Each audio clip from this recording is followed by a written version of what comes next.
Hello students, welcome back to my next video lecture, and in this video lecture we are going to discuss quantum mechanical model. Okay, as we had studied dual nature of matter and Heisenberg uncertainty principle concept till date, now we come to know that for microscopic particle it is not very easy to predict their position and momentum spontaneously at a time. Okay, so Newton's law failed when applied to the microscopic particles like electrons, atoms, molecules, etc. This was mainly because it did not take into account the concept of dual nature of matter and Heisenberg uncertainty principle. जो Newton's law है वो अगर आप microscopic particles पे लगाओ वो वहाँ fail हो जाता है बिकॉज उसने dual nature of matter and Heisenberg uncertainty principal को ध्यान में नहीं रखा हुआ, मतलब तब डिस्कवर ही नहीं हुआ था, तो दैट्स वाई ये दोनों कंसेप्ट उसके थॉट में नहीं है. Okay, so there is a very strong need of quantum mechanical model, क्योंकि जो बोहर मॉडल है that is based on the that model is based on the Newtonian laws, but जो क्वांटम मैकेनिकल मॉडल है they take dual nature of matter and Heisenberg uncertainty principle into its consideration. So, in quantum mechanics, which was developed by Erwin Schrödinger in 1926, and this quantum mechanics is based on the wave motion associated with particles. इसमें wave motion को ध्यान में रखा गया है जो particle के साथ एसोसिएटेड होती हैं वेव्स उनका. And he put forward the following equation which is known as Schrodinger wave equation, and this is known as heart of quantum mechanics. Okay, this equation is given by the Schrödinger. Okay, clear. और इसको कैसे बोलेंगे, delta square by delta x square psi delta square by delta y square psi, और इसको curly भी बोलते हैं, curly curly square by curly z square psi plus 8 pi square m h square e minus b into psi equal to 0. Okay, where this is psi, this sigma is equal to amplitude of wave, and this E is total energy and this V is the potential energy. Okay, and the sigma here is representing this. Okay, what is this?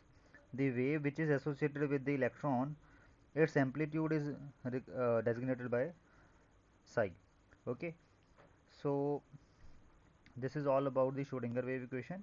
This is the Schrödinger wave equation, this you have to remember. Okay, and here E is representing total energy and V is representing potential energy of the electron, M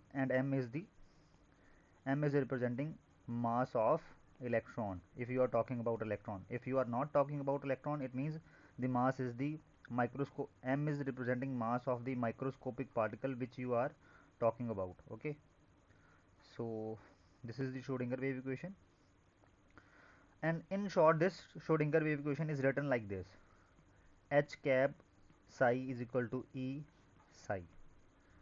Okay, H cap psi is equal to E psi.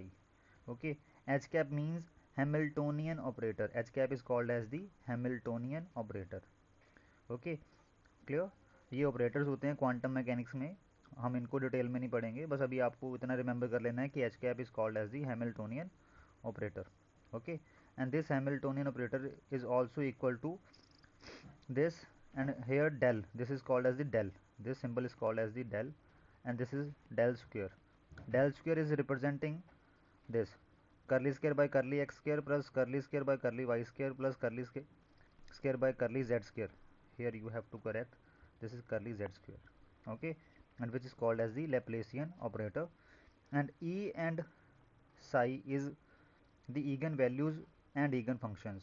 इसका in short quantum mechanics में मतलब क्या होता है कि जब आप Hamiltonian operator को साई पे अप्लाई करोगे, और ये साई क्या रिप्रेजेंट कर रहा है, जो इलेक्ट्रॉन वेव बना रहा है विद इन दी एटम, जो इलेक्ट्रॉन वेव बना रहा है उस वेव का जो एम्पलीट्यूड होगा that is represented by psi. Okay, जब आप हैमिल्टोनियन ऑपरेटर को साई पे ऑपरेट करवाओगे at that time you are going to get e into psi. Psi as it is वापस आ जाएगा, और जो उसके आगे एक न्यूमेरिक वैल्यू लगी आ जाएगी, that will be the total energy of that particular electron. Okay, and यहाँ पे साई क्या रिप्रेजेंट कर रहा है, उस इलेक्ट्रॉन की, उस जो इलेक्ट्रॉन की वेव है उसका amplitude is represented by psi. Okay, clear. और ई को क्या बोलेंगे, it is called as the eigen values. Okay, h cap को जो अप्लाई करने के बाद आती हैं साई के ऊपर, that is called as the eigen values. And psi क्या है, ईगन फंक्शन, जिसके ऊपर आप हैमिल्टोनियन ऑपरेटर को ऑपरेट करवा रहे हो। ठीक है, मतलब कट शॉर्ट में आप श्रोडिंगर वेव इक्वेशन को ऐसे लिख सकते हो, दैट्स इट। ओके, और वैसे आपको इसकी जो ये कंप्लीट मैथमेटिकल इक्वेशन है वो ये लिखनी है। ओके, बट क्वांटम मैकेनिक्स में ऑपरेटर्स की टर्म में बात होती है, इसको नहीं हमने डिटेल में करना, ये आपके सिलेबस में नहीं है कि व्हाट आर ऑपरेटर्स। ओके, जैसे आपके पास डिफरेंशियल का ऑपरेटर होता है, जैसे करली बाय करली एक्स या डी बाय डी एक्स, वैसे ही होते हैं ऑपरेटर जिनको किसी भी फंक्शन के ऊपर ऑपरेट करवाया जाता है। ओके, डिटेल में नहीं हमने करना। So H cap into psi equal to E psi. Okay, now significance of wave function. Wave function क्या है, साई। ठीक है, which is the amplitude of the electron wave जो उसने बनाई है during its motion. Okay, psi का तो एज इट इज़ कोई फिजिकल वेव फंक्शन, कोई फिजिकल सिग्निफिकेंस नहीं है, but square of psi means psi square at any point. मान लो आपके पास कोई एटम है और उस एटम के अंदर जो है कोई इलेक्ट्रॉन है। ओके, वो जो मूवमेंट करवा रहा है, वो जो इलेक्ट्रॉन मूवमेंट करवा रहा है किसी भी पॉइंट पे उसका जो साई है, जैसे मान लो इस पॉइंट पे उस इलेक्ट्रॉन का जो साई है, ठीक है, उसका जब स्क्वेयर करोगे, that Sai square at any point give the intensity of electron wave at that point, कि उस इलेक्ट्रॉन वेव की इस पॉइंट पे इंटेंसिटी कितनी है। जितनी ज़्यादा इंटेंसिटी मतलब इलेक्ट्रॉन के वहाँ होने के चांसेस उतने ही ज़्यादा हैं। It means psi square gives you the probability of finding electron at that particular point, जिस पॉइंट पे आप साई स्क्वेयर नोट कर रहे हो। Okay, so this is the significance of Sai. Wave function मतलब साई, साई की एज इट इज़ कोई फिजिकल सिग्निफिकेंस नहीं है, but Sai square has a significance. Okay, next is, now we start with the quantum mechanical model. What is the quantum mechanical model? Now as we come to know that in the light of uncertainty principle, Bohr model concept of orbital fails, क्योंकि orbital तो हो ही नहीं सकते, क्योंकि in case of Bohr model he talked that electron is rotating around the nucleus in orbits. Okay, clear, orbits में rotate करते हैं, और ऑर्बिट्स में अगर ऑर्बिट्स में रोटेट करते होते इन एक्चुअल, तो उनकी पोजीशन और मोमेंटम फिक्स है, which is not like that in actual due to uncertainty principle. क्योंकि अनसर्टेनिटी प्रिंसिपल ने प्रूव किया था कि for microscopic bodies you can not predict momentum as well as position simultaneously with certainty. Okay, there is always some uncertainty in determining these both. Okay, clear. So that's why in the light of uncertainty principle अब Bohr model तो पूरी तरह से fail हो गया. So it means from now we cannot speak in term of orbits, not orbital, this is orbit. We are not going to discuss in term of orbits, we are going to discuss in term of probability of finding electron. Now we can speak of only in terms of probability of finding electron, as probability provides the best possible description of a situation which cannot be described with certainty. क्योंकि इस चीज़ को हम certainly तो बता नहीं सकते कि electron की पोजीशन और मोमेंटम के बारे में. इट मीन्स अब हम इलेक्ट्रॉन की पोजीशन और मोमेंटम के बारे में probability की टर्म में बात करेंगे, बिकॉज probability ही एक ऐसा मेथड होता है जिससे आप किसी चीज़ को डिस्क्राइब कर सकते हो, ओके, जो सर्टेन नहीं है. Okay, so now we are going to talk about in terms of orbitals. जैसे बोहर मॉडल में उसने बोला था कि ऑर्बिट्स होते हैं in which the electron are present, but now in quantum mechanical model this model explain that electrons are present in orbitals. Okay, and what is orbital? Okay, किस area को आप एक ऑर्बिटल बोलोगे? Orbital, an atomic orbital may be defined as the three-dimensional space around the nucleus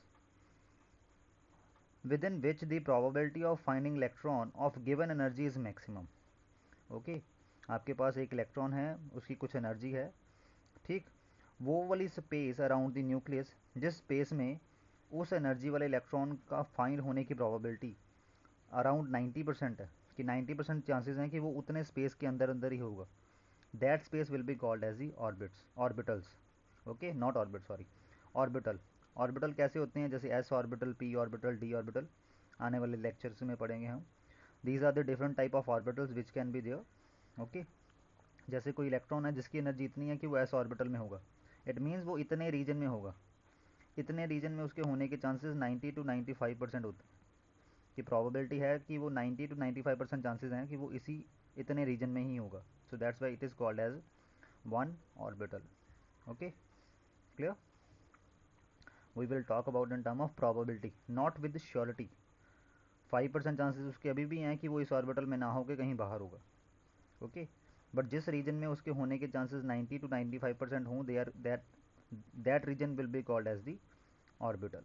okay, similarly P orbital की shape जो होती है वो ये डम्बल टाइप होती है, और जो डी ऑर्बिटल में डबल डम्बल शेप होती है, दो डम्बल साथ में जुड़े हों।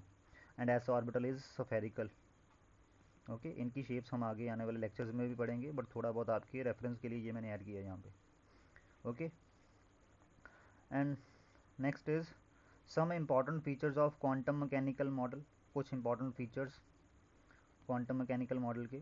First of all, like as in case of Bohr, उसने बोला था कि इलेक्ट्रॉन की कोई भी एनर्जी पॉसिबल नहीं है, electron is only having quantized value of energy. Similarly, electrons in an atom have only quantized value of energy, कोई भी वैल्यू पॉसिबल नहीं है, only quantized value of energy possible है। ओके, कुछ एक सर्टेन वैल्यूज ही possible हैं। Okay, second, these quantized value of energy are obtained from solution of Schrodinger wave equation। ठीक है, क्योंकि श्रोडिंगर वेव इक्वेशन हमने शॉर्ट में पढ़ी ना, H cap psi is equal to E psi. ठीक है, जब साई के ऊपर एच कैप ऑपरेट होता है तब ये ई की वैल्यू फाइंड आउट होती है। इट मीन्स ये जो ई की वैल्यू है ये एनर्जी है ना, this is energy of electron. ठीक है, ये जो ई की वैल्यू है ये आप कहाँ से पता लगाते हो, from the solution of Schrodinger wave equation. Okay, जो किसी भी इलेक्ट्रॉन की वेव की आपने श्रोडिंगर वेव इक्वेशन बना के वहाँ से ई की वैल्यू निकलती है। ओके, वो एक डिटेल्ड एनालिसिस होती है, वो हम डिटेल में जब क्वांटम मैकेनिक्स पढ़ते हैं तब आती है। ठीक है, next is Sai square gives the probability of finding electron. ये तो हम पहले भी पढ़ चुके हैं कि साई का एज इट इज़ कोई फिजिकल सिग्निफिकेंस नहीं है। ओके, साई क्या है, amplitude of the electron wave. Electron जो वेव बना रहा है उसका जो एम्पलीट्यूड होगा that is represented by psi. Okay, psi का एज इट इज़ कोई सिग्निफिकेंस नहीं है, but Sai square will give the probability of finding electron. जितनी ज़्यादा साई स्केयर की वैल्यू उतना ही उस पर्टिकुलर पॉइंट पे इलेक्ट्रॉन के होने के चांसेस ज़्यादा।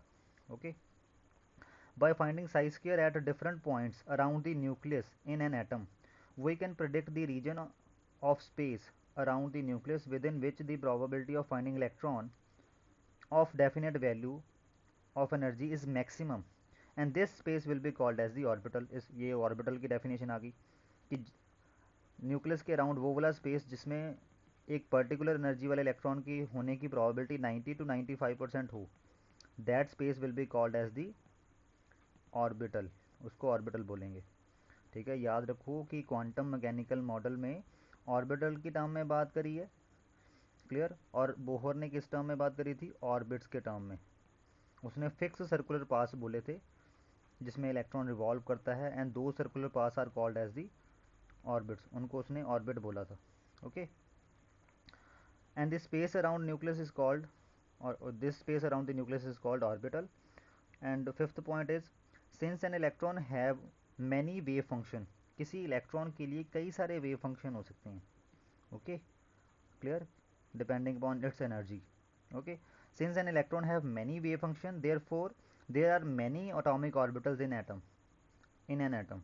तो जैसे इलेक्ट्रॉन के लिए कई सारे वेव फंक्शन होते हैं, तो उन वेव फंक्शन के लिए जो श्रोडिंगर वेव इक्वेशन सॉल्व करोगे तो उस श्रोडिंगर वेव इक्वेशन के लिए डिफरेंट एनर्जी आएगी। और डिफरेंट एनर्जी का मतलब क्या है कि डिफरेंट डिफरेंट एटॉमिक ऑर्बिटल्स हैं इन एन एटम। जैसे एस ऑर्बिटल होता है स्फेरिकल, पी ऑर्बिटल होता है डम्बल्ड शेप, अभी मैंने दिखाया ना आपको, डी ऑर्बिटल होता है double dumbbelled, like this. Okay, and last point is orbital wave function psi contains all the information about an electron. Electron के बारे में जो भी आपको इन्फॉर्मेशन चाहिए वो साई से ही मिलेगी। जैसे अगर उसकी प्रोबेबिलिटी देखनी है किसी पॉइंट पे कि उस पॉइंट पे होने की चांसेस उसके कितने हैं, तो आप साई स्क्वेयर करते हो, ठीक है। सिमिलरली इसका मोमेंटम फाइंड आउट करना हो उसके लिए भी हम साई के लिए ही सॉल्व करते हैं, ओके, बट वो आपके सिलेबस में नहीं है, ओके। अगर आप इनको इन फ्यूचर क्वांटम मैकेनिक्स पढ़ते हो उसमें आपको ये आएगा सारा, okay. So this is all about the quantum mechanical model, okay. and in our next lecture we are going to discuss quantum numbers, okay, quantum numbers जो क्वांटम मैकेनिकल मॉडल ने दिए थे, ओके, और उनकी सिग्निफिकेंस क्या है वो हम नेक्स्ट लेक्चर में ही पढ़ेंगे, क्लियर। आज हमने ये पढ़ा कि what is quantum mechanical model, what is orbital, okay, clear. Bohr ने ऑर्बिटल ऑर्बिट्स की टर्म में बात करी थी, and quantum mechanical model talk about in term about atom in term of orbitals, okay. So and these type of orbitals are there which are having different shapes and different energy as well, okay. That's it. Thank you.